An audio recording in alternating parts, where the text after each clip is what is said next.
నమస్తే, welcome to లియన్ news.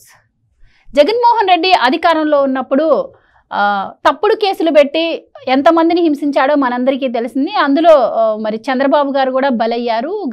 గతంలో అంగళ్ళు పర్యటనకు అంటే ప్రాజెక్టులు సందర్శించడానికి వెళ్ళిన అతని మీద కార్యకర్తలను రెచ్చగొట్టి తిరిగి చంద్రబాబు గారి మీద అలాగే టీడీపీ కార్యకర్తల మీద హత్యాయత్న కేసులు పెట్టిన విషయం మనందరికీ తెలిసిందే. అయితే అది తప్పుడు కేసు అని చెప్పి అప్పట్లోనే టీడీపీ చెప్పినా కూడా మరి కేసు అయితే ఫైల్ అయింది. మరి ఇప్పుడు దానిపై దర్యాప్తు జరగగా కేసు లేదు అని చెప్పి ఇప్పుడు కొట్టేయటం అయితే జరిగింది. మరి దీని గురించి వైసీపీ అయితే కొన్ని ప్రచారాలను అయితే చేస్తుంది. మరి వైసీపీ ఏమంటోంది, మరి నిజంగానే చంద్రబాబు గారిపై ఉన్న కేసు నిజమేనా, ఇవన్నీ తెలుసుకుందాం. మనతో పాటు ఉన్నారు senior political journalist Durga Kumar గారు. నమస్కారం సార్. నమస్కారం అమ్మా గోవర్ధన, మన వీక్షకులు కూడా నమస్కారం సార్. గతంలో మనం చూసాము వాళ్ళే ఎస్టీలే ఎస్సీ కేసులు పెట్టి నార్మల్ పీపుల్ని ఎంత హింసించారు అని చెప్పి వాళ్ళు ఏదైనా పని చేస్తే దాన్ని ఒక సోషల్ మీడియా ద్వారా కానీ లేకపోతే నార్మల్గా కానీ అడిగినా కూడా వాళ్ళ మీద కేసులు పెట్టి ఇష్టానుసారంగా అప్పుడు చట్టాన్ని వాళ్ళు వాడుకున్న పరిస్థితులు. అయితే ఇప్పుడు చంద్రబాబు గారు అప్పుడు అంగళ్ళ పర్యటనలో కూడా చివరికి ఆయనపైనే రాళ్లు విసిరేసి ఆయన మీదే హత్యాయత్నం కేసు పెట్టడం అయితే జరిగింది. సో ఇప్పుడు మరి ప్రభుత్వం మారింది, ఆ దిశగా ఎంక్వైరీ జరగగా మరి చంద్రబాబు గారు తప్పేం లేదు అని తెలియడంతో ఆ కేసును కొట్టేశారు. సో ఆ కేసు కొట్టేయడం మీద ఇప్పుడు వైసీపీ చాలా రాద్ధాంతం చేస్తుంది. మరి దాని గురించి మీరు ఏం చెప్తారు? ఇప్పుడు అందని ద్రాక్ష పుల్లన అనే సామెత ఉంది కదమ్మా, అట్లాగే వాళ్ళు అధికారంలో ఉన్నప్పుడు వాళ్ళు చేసిన దుర్వినియోగం పోలీసు వ్యవస్థని ఇంకా ఎప్పుడు కూడా ఏ ప్రభుత్వం కూడా చేయదు. ఎందుకంటే ఏ పార్టీకైనా ఏ ప్రభుత్వానికైనా మళ్ళీ మనం అధికారంలోకి వస్తామనే నమ్మకం విశ్వాసం ఉంటుంది. కానీ జగన్మోహన్ రెడ్డి గారి ప్రభుత్వానికి పార్టీకి ఆ విశ్వాసం లేదు. వాళ్ళు అడిగింది కూడా ఒక్కసారి అవకాశం ఇవ్వమన్నాడు. ఎందుకంటే ఆయన తీరు నేను ఒక ప్రజల్ని నమ్మించే దశ నాకు లేదు, ప్రజలను ఆకర్షించే అంత శక్తి నాకు లేదు.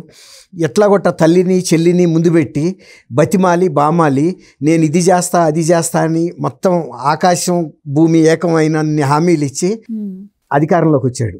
కాబట్టి ఆయనకి ఏంటంటే ఆ ఒక్కసారి అధికారంలోకి వచ్చేసాం కాబట్టి ఇక రెండోసారి మీద ఆయనకు ఆశ లేదు. ఎంత దుర్వినియోగం చేసినా ఏ వ్యవస్థనైనా సరే ఇక ఇదే ఆఖరని. అది ఎంత రాక వెళ్ళిందంటే పరాకాష్ట. చంద్రబాబు నాయుడు గారిని నేను కనుక ముఖ్యమంత్రిగా ఉండ ఈ చివరి దశలో కూడా నేను అరెస్ట్ చేయలేకపోతే నేను జీవితంలో ఆయన అరెస్ట్ చేయలేను. ఆయన ఎప్పుడైనా నాకు ఒక సవాల్ ఇసరగలుగుతాడు, నేను ఎప్పుడూ జైల్లో లేను అని. ఈయన ఆల్రెడీ 16 నెలలు జైల్లో ఉండొచ్చాడు జగన్మోహన్ రెడ్డి గారు. చంద్రబాబు నాయుడు గారు లేడు. కాబట్టి నేను ముఖ్యమంత్రిగా ఉన్నప్పుడు నా అధికారాన్ని దుర్వినియోగం చేసి అయినా సరే, ఆయన ప్రతిపక్ష నాయకుడు హోదా ఉన్నా సరే, ప్రజల పక్షాన ఆయన పెండింగ్ ప్రాజెక్టుల మీద అవగాహన కోసం తిరుగుతున్నా సరే అరెస్టు చేసి ఆయన్ని నోరు మూయించాలి. ఎందుకంటే నన్ను నిందించకూడదు, నువ్వు జైల్లో ఉన్నావు నేను ఎప్పుడూ జైల్లో లేనని. ఒకసారి ఆయన బట్టల మీద కూడా బురద వేసేవాడు అనుకోండి, నీ బట్టల బురదని అనలేడుగాక. ఒకసారి పడిన తర్వాత అది ఎవడన్నా అయినా ఉండే బట్టల మీద అయితే నీ బట్టల మీద కూడా బురదని చెప్తాడు. అది ఆ రకమైనటువంటి సిద్ధాంతంతో వీళ్ళు వాళ్ళ దుర్వినియోగం ఎంతలాగా జరిగిందంటే వీళ్ళ పోలీసు దుర్వినియోగం బొంబాయి రాక వెళ్ళింది. ఒక మహిళ కాదంబరి జత్వాని అనే ఒక ఆంధ్రప్రదేశ్తో సంబంధం లేని మహిళ, ఎవరో ఇండస్ట్రియలిస్టుతో ఆమెకు ఉన్న విభేదాలతో బొంబాయిలో కేసు పెట్టుకుంటే ఆ బొంబాయి కేసును కూడా ఉపసంహరించే కిరాయి మూకల బాధ్యత ఆంధ్రప్రదేశ్ పోలీసులు ఐపీఎస్ అధికారులకు అప్పచెప్పారు. వాళ్ళు ఒక పిచ్చితనంగా దీని పరిణామాలు ఎలా ఉంటాయో కూడా తెలియకుండా ఈయన ఒక 30 ఏళ్ల పాటు అధికారంలో ఉంటాడు కాబట్టి మనకేం పోయింది, ఆయన సజ్జల రామకృష్ణారెడ్డి గారు పురమాయించడమే ఆలస్యం. ఫ్లైట్ టికెట్లు బుక్ చేసేసుకుని కేసు రిజిస్టర్ తర్వాత ముందే ఫ్లైట్ టికెట్లు బుక్ చేసేసుకుని వెళ్ళిపోయి వాళ్ళ కుటుంబం ఎక్కడుంటుందో రెక్కి నిర్వహించి ఆమెని వాళ్ళ వృద్ధులైన తల్లిదండ్రుల్ని వాళ్ళ తమ్ముడినో అన్ననో వాళ్ళని అందరినీ కట్టకట్టుకు తీసుకొచ్చేసారు.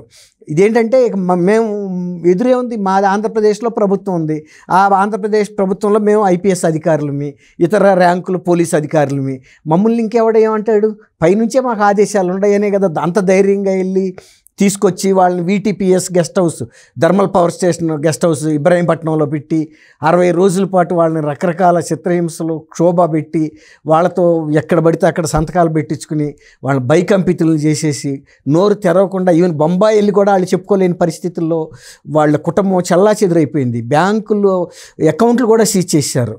వాళ్ళకుండే మినిమం టెలిఫోన్ ఇవాళ రేపు ఎవరికైనా ఎవరితో మాట్లాడాలి ఫోన్ ఉండాలి, లేకపోతే ట్యాబ్, ఇవన్నీ తీసేసుకున్నారు. ఇంత చిత్రహింసలు పెట్టిన వాళ్ళు పోలీస్ వ్యవస్థని, వాళ్ళ అంబటి రాంబాబు గారు ఏమంటాడంటే చంద్రబాబు నాయుడు గారు పోలీస్ వ్యవస్థని దుర్వినియోగం చేశాడని. చంద్రబాబు నాయుడు గారు పోలీస్ వ్యవస్థని దుర్వినియోగం చేస్తే ఈ రకంగా పోలీసులు అధికారులు వాళ్ళ మౌనంగా ఎందుకున్నారు? వాళ్ళు ఏం చెప్పుకోలేకపోతున్నారు. ఏం చెబుతున్నారు?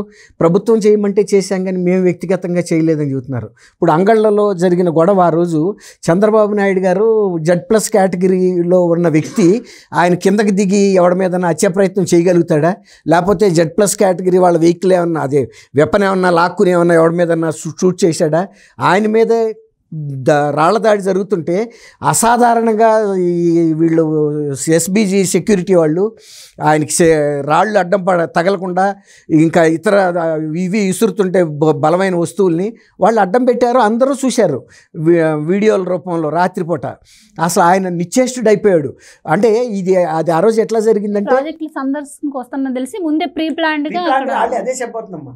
వాళ్ళు పోలీస్ అధికారులకి కుమ్మక్కయ్యి పెద్ద ఎత్తున వైఎస్ఆర్సీపీ కార్యకర్తలు సాయుధులై గుమికూడారు అక్కడ. అంటే ఇంకొకటి ఇక్కడ కార్యకర్తలనే కాకుండా పోలీసుల పాత్ర కూడా దీంట్లో ఉంది. పోలీసులు కూడా రాళ్ళు వేశారు, వాళ్ళు కూడా వేశారు. తర్వాత ఈయన్ని వేరే రూట్లోకి వెళ్ళకుండా వీళ్ళు ఎక్కడైతే మోహరించున్నారో ఆ రూట్కి మళ్ళీ ఇచ్చారు ఈయన్ని. ఆయన రెగ్యులర్ రూట్ కూడా వెళ్ళనివ్వలా, కావాలని అటు వెళ్తే ఇంకా ఏ ప్రాబ్లమ్స్ ఉందో అటు వెళ్ళటానికి లేదు జలాల్ని. అంటే ఒక ఉచ్చులాగా బిగించారు ఆయనకి. ఆయన ఒక రకంగా హత్యా ప్రయత్నం జరిగింది ఆయన మీద ఆ రోజు ఖచ్చితంగా.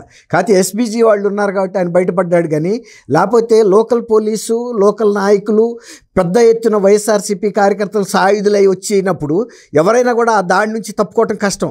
కాకపోతే SBG వాళ్ళ దగ్గర ఏముంటుందంటే ఇటువంటి వాళ్ళు ఎంతమంది వచ్చినా కూడా ఎదుర్కొనేటువంటి శక్తి, స్పీడు వాళ్ళ దగ్గర ఉంటాయి. వెపన్స్ కూడా ఉంటాయి.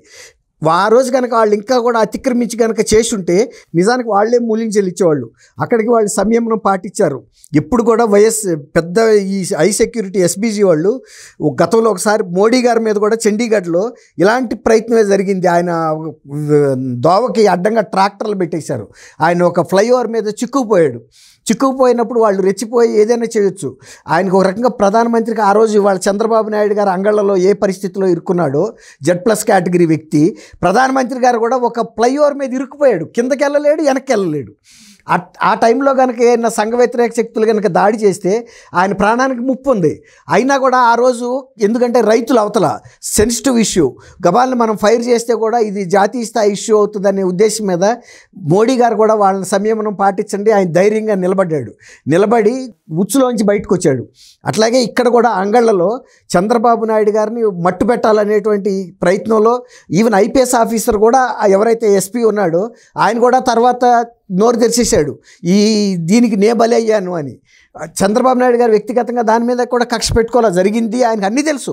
మొత్తం ఎలాంటి వ్యూహం ప్రకారం ఆయన ఆ రూట్కి తీసుకొచ్చారో, ఎంత వైఎస్ఆర్సీపీ సాయుధమైనటువంటి కార్యకర్తలు ఉన్నారో, పోలీసులు వాళ్ళతో మిలాఖత్ అయ్యి ఉన్నారో, తను ఎక్కడికి తప్పించుకోలేని పరిస్థితి. తన దగ్గర ఏమో ఇలాంటి ప్రిపరేషన్ లేదు. ఒక్క SBG కార్యకర్తలు ఉన్న వీళ్ళు ఫోర్స్ ఉన్నారు, ఆయన పైన ఉన్నాడు.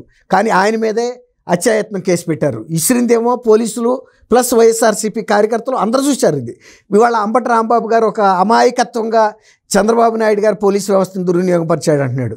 అనేక సార్లు వైఎస్ఆర్సీపీ వాళ్ళు ఈ పోలీసుల్ని ఉపయోగించడం వలన ఎన్ని రకాల పోలీస్ ఆఫీసర్లు సస్పెండ్ అయ్యారో, ఎన్ని కేసులు ఫేస్ చేస్తున్నారో ఇవాళ మనం చూస్తున్నాం. అంతెందుకు పిన్నెల్లి రామకృష్ణారెడ్డి గారు ఈవీఎంలు పగలగొట్టిన మాట వాస్తవం అని ఆయనే చెప్పాడు. కానీ ఆయన మీద ఎప్పుడైనా కేసు పెట్టారా? వీడియోలు బయటకు వచ్చిన తర్వాత కానీ ఆయన మీద కేసు బుక్ చేయాల. దాదాపు ఒక 10 రోజుల పాటు ఎలక్షన్ అఫెన్స్, అది చాలా తీవ్రమైన అఫెన్స్ ఈవీఎం పగలగొట్టడం అనేది. అంటే వాళ్ళు పోలీస్ వ్యవస్థ ఈవెన్ కేంద్ర ఎన్నికల సంఘం నియమించిన ఎన్నికల సిబ్బందితో కూడా కుమ్మక్కయ్యాళ్ళు కేసు పెట్టడంలా. ఆ తర్వాత ఎప్పుడైతే అవి ఈ మీడియాకి లీక్ అయినాయో, ఆయన పగలగొట్టడం, ఇవన్నీ దాడి చేయటం, బెదిరించడం, ఓటర్లను క్యూలో నుంచున్న వాళ్ళని, అప్పుడు మాత్రమే ఆ కేసు బుక్ అయింది. ఇక అప్పటికి వీళ్ళకి తెలిసిపోయింది ఇక ఓడిపోతున్నాడు ఇక ఇతను అనేసి. అతను పరారై ఇవ్వటానికి కూడా ఆ రోజు పోలీసులు సహకరించారు. ఆయన్ని హౌస్ అరెస్ట్ అని చెప్పారు పైకి, కానీ ఆయన వెనకాల గోడ దూకి వెళ్ళిపోవడానికి సహకరించడం. ఆ తర్వాత హైదరాబాద్లో కదా ఆయన అరెస్ట్ చేసింది తెలుగుదేశం ప్రభుత్వం ప్రమాణ స్వీకారం చేసిన తర్వాత జరిగినాయి. అప్పుడు దాకా ఎవరిని కూడా వాళ్ళని అరెస్ట్ చేయాల. ఇప్పుడు ఈ కేసుకు సంబంధించిన వివరాలు పోలీసులు విచారించడానికి ఎవరైతే ఉమాపతి రెడ్డి ఆ రోజు రిపోర్ట్ ఇచ్చాడో ఆయన పిలిపించారు, బాబు మీరు రండి, మీరు వచ్చి దానికి సంబంధించిన వివరాలు చెప్పమని. ఎలా చెబుతాడు? వాళ్ళ దగ్గర పోలీసుల దగ్గర కూడా వీడియోలు ఉన్నాయి ఇప్పుడు, ఎందుకంటే పోలీసుల్లో కూడా కొంతమంది తీశారు, మీడియా రిపోర్ట్లు ఉన్నాయి. ఆయన ఏం చెబుతాడు? సాయుధులైన వాళ్ళు ఎవరు? వైఎస్ఆర్సీపీ వాళ్ళు. రాళ్ళు ఎవరి మీద పడ్డాయి? చంద్రబాబు నాయుడు గారి మీద పడ్డాయి. చంద్రబాబు నాయుడు గారు రాళ్ళు ఎట్లా ఇసరగలుగుతాడు? వెహికల్ మీద ఉండి, ఎస్బీజీ సెక్యూరిటీలో ఉండి. తర్వాత ఇంకోటి, తెలుగుదేశం కార్యకర్తలు పెద్ద ఎత్తునేమి లేరు. ఆయనకి మినిమం 2-3 కార్లు ఆయన ఫాలో అవుతున్నాయి తప్ప, వీళ్ళలాగా ముందస్తుగా ప్రణాళిక ఉంటే వీళ్ళు కూడా మొబిలైజ్ చేసుకునేవాళ్ళేమో.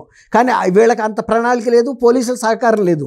పోలీసుల సహకారం లేకపోతే కనుక ఒకవేళ టీడీపీ వాళ్ళు అక్కడ గుమ్మి కూడితే కూడా పోలీసులు చెదరగొట్టేస్తారు.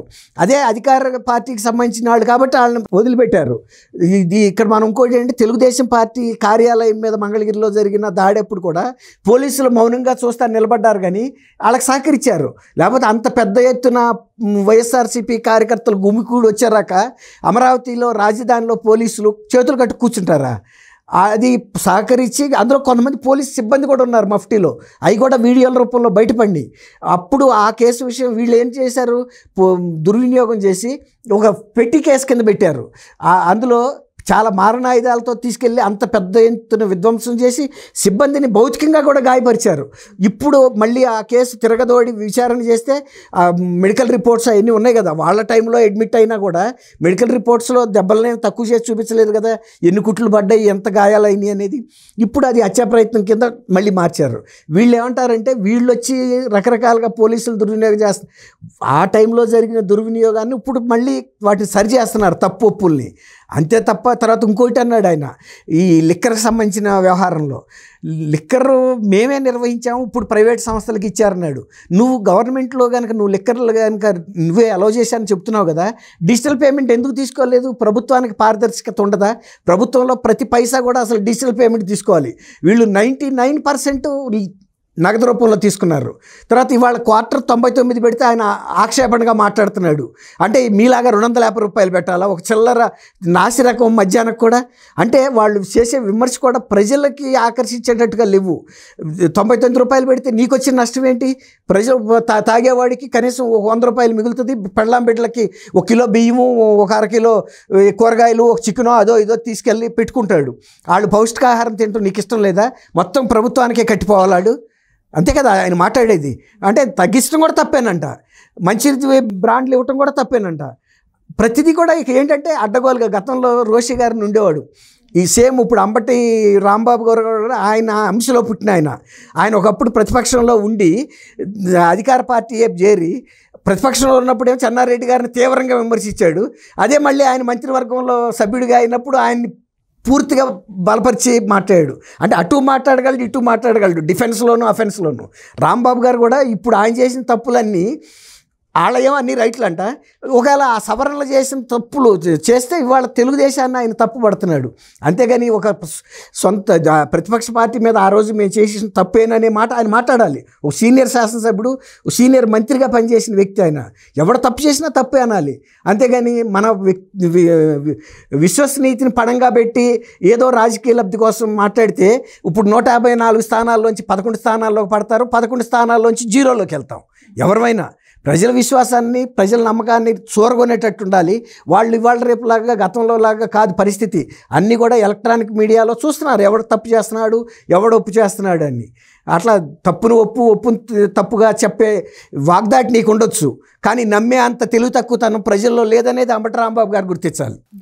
Right sir, thank you. Thank you అమ్మ గోవర్ధని. మన వీక్షకులకు కూడా నమస్కారం.